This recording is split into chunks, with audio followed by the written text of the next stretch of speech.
Felix Salvador Curi. I teach at San Francisco State in the Department of Latino Studies. I am the founder and the program director of this clinic, Clinica Martín Baró, we named it after this amazing friend that we lost when he was killed 25 years ago in November 16 will be 25. We decided to open up a clinic with his name. There were medical students that were working with me, former students at San Francisco State, that thought that this would be the best way to remember the legacy of Martín Baró. And that's why we are here every Saturday and every day. Hi, my name is Sofia Solorzano. I am a senior at San Francisco State University. I have going towards a major on Latino studies and a minor in counseling. I want to pursue a mental health master's in the future. And I've been volunteering at Clinica Martín Baró for 2 years. I'm a fourth year medical student at UCSF. I started out as a first year coming here as a volunteer. And I slowly, started from the bottom, work my way up to coordinator. So I'm the medical student coordinator.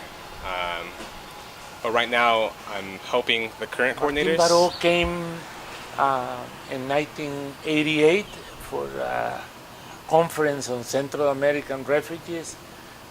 Carlos Cordova and I organized with a few other people. And so I contacted Nacho. That's how we refer him. So he came, stayed with me in my house for a week, and have all kinds of conversations about how he viewed the issue and the problems of children in El Salvador and the mental health of people during a situation of war. It just happens that that the students that took the class and read the work of Martín Baró were accepted to the University of California, to the School of Medicine. And so the idea was born out of the community resources, in San Francisco State in my Latino healthcare class. And the medical students who are now doctors and specialists work really hard with a lot of other people. It was a collective effort. Running the clinic is a collective effort. We all do it together. Everybody do what they can do, and we all do it voluntarily. None of us get paid to be here. I've done different roles since we all have to go through different positions. I've done PA, which is patient advocate. I translate, but morely I emphasize into the needs of my patient to be understood with the preceptor and the medical students.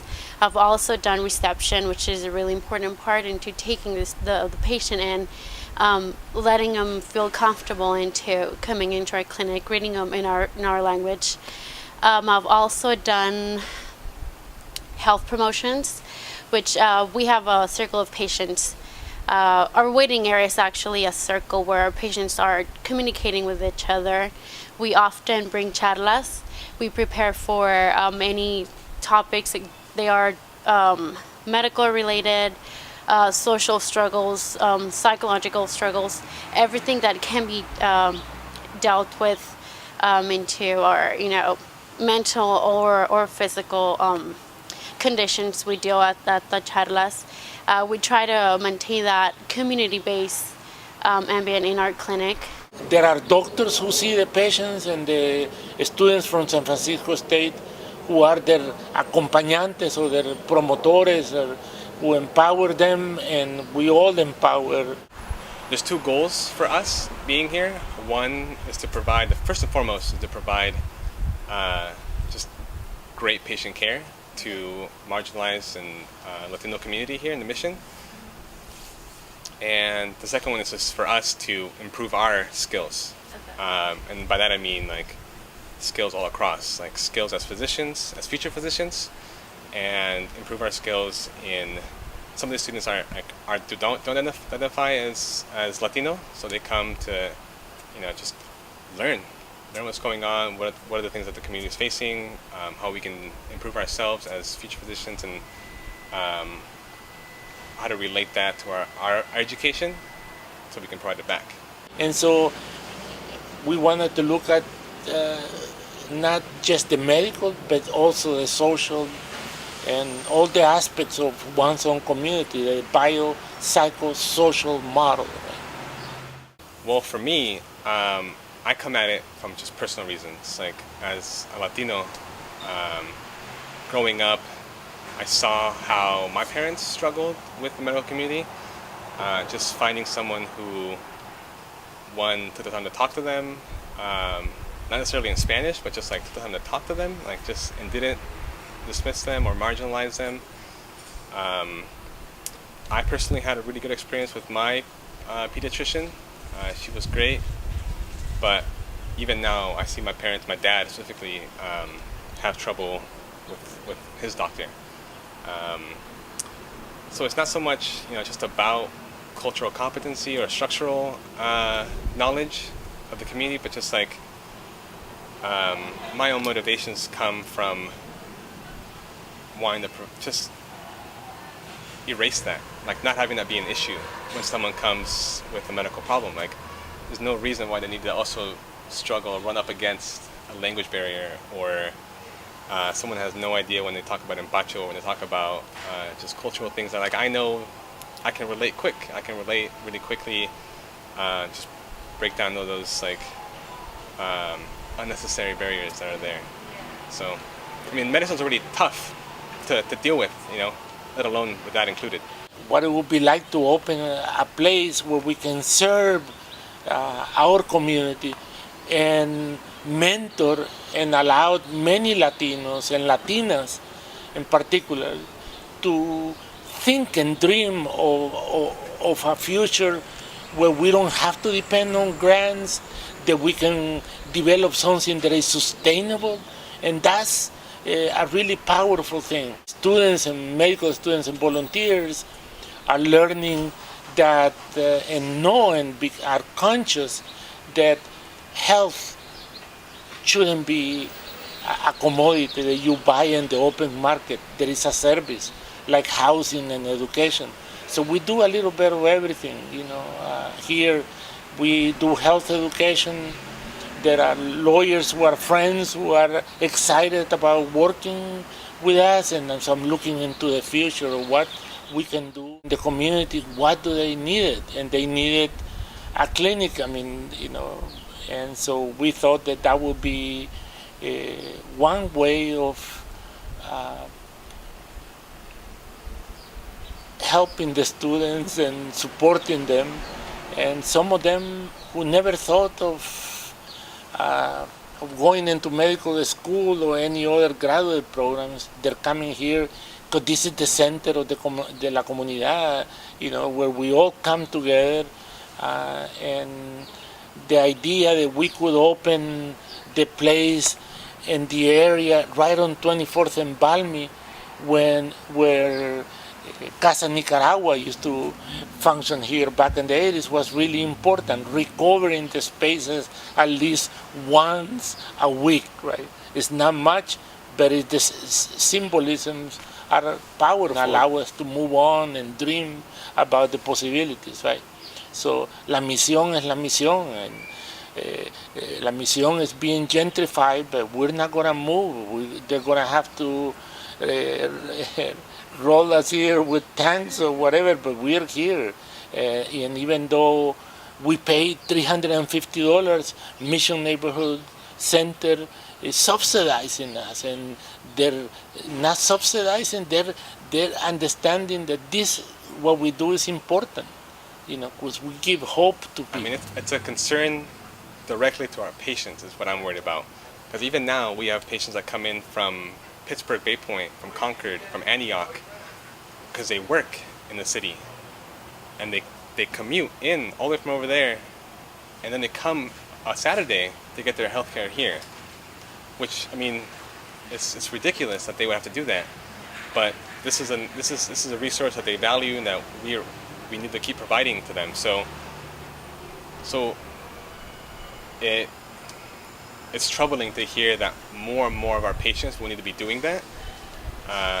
not being a local, but having to come in from outside areas, to access the clinic. That's my biggest concern, honestly, because it's the logistics of like what gentrification is doing, pushing out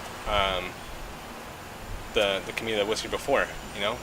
People coming in, paying more money for rent, can't afford it, so they have to leave and come in to work. And that means they have to come in to get their healthcare too here, if they were, or they might just stop coming completely, because it's too far. It's too far for them to come. I would really want to have our own place. I mean, I see myself in clinics still in 10 years. Yeah. Who knows, but I hope so. I would really like for us to have our own place to just, make it our home, make it look like, this is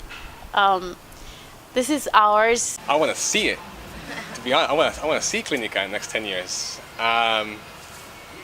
It sometimes always feels like it's month by month with Clinica, but it sounds like things are going better now, financially and location-wise. It's still a little bit, but I would love for it to still be as impactful as it is in the community 10 years from now, if not more. I'm super excited to hear that we're increasing in terms of having a legal clinic on top of the medical stuff, and it's growing. It's more than just medicine that we're helping out the people, because people, everyone that lives here in the Mission, the Latino, the community here they have more things than just like a stomach ache. They have stomach ache because they're worried about their housing, or that they have stomach ache because of stress at work. So all those things be holistic and cover all those approaches. If we can help in 3 aspects of their lives, then that's big. So I'm excited that we're growing in more than one facet as a Clinica, be holistic. To see it open more than once a week. We have another space where we also meet and work with patients at the Jardín Secreto, just down the streets. So we do health education. We want to develop a lot more. We are going to go back and we have volunteers who are going to start teaching English and using critical pedagogy to do that, and talk about gentrification and all the issues. So I want to see it develop as much as possible around all the psychosocial issues, right? Because people are affected by the lack of a reform. We have Obama as the commander-in-chief of deportation, and we are saying we welcome you. We don't ask you when you came, but what is it that you need? And that's really important. We only ask them for their phone number. It doesn't matter where they live. It's what they need what matters. And that's making a preferential option for the most oppressed, right? And that's why we're here. And that's what drives me to continue doing this. And but more than anything, seeing a lot of young people. So this is actually the patient room. During the week, this is Mission Girls, and so the volunteers from San Francisco State and UCSF come and set up the room in the morning. This is Mission Girls, and you can see it's not, your room like in the hospital is a lot more familiar. It has drawings of some of the girls who participate in the program, and it's like almost like sitting in your own living room with someone else. Of the place that we work, and that's exciting. That's why we're really careful. It's like we have to learn from each other, and we all are involved in the same struggle, and we need to work together. That's, without hierarchical structures. And so that's the last thing that I'm going to say, that the reason why the patients feel empowered and the students who volunteer from San Francisco State, who often come from the same backgrounds as our patients. Some of our students are undocumented, and they work here and they do their best, but we don't have a hierarchical structure. We make decisions and we do everything horizontally.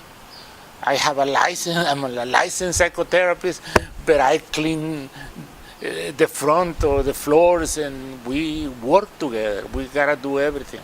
Well, I feel at home.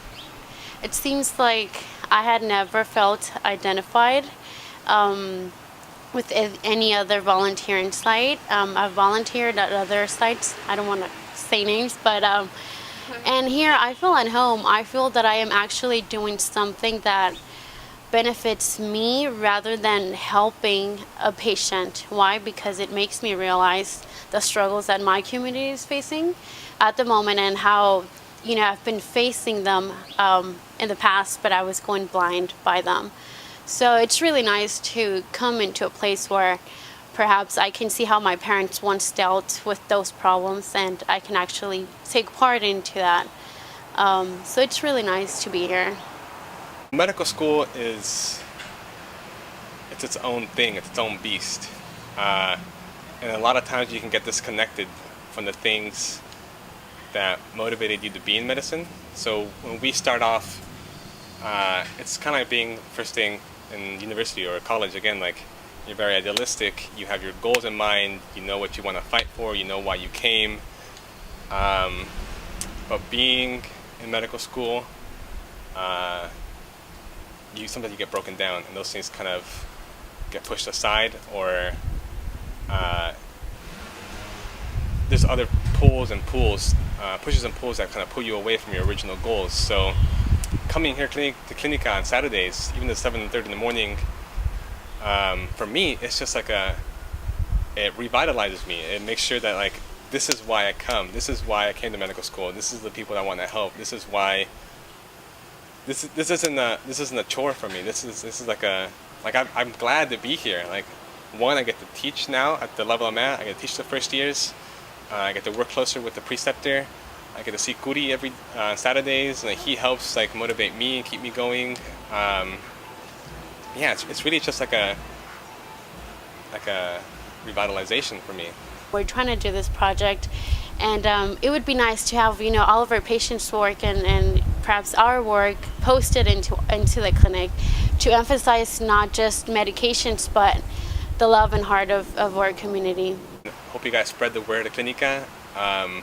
You can always use more help.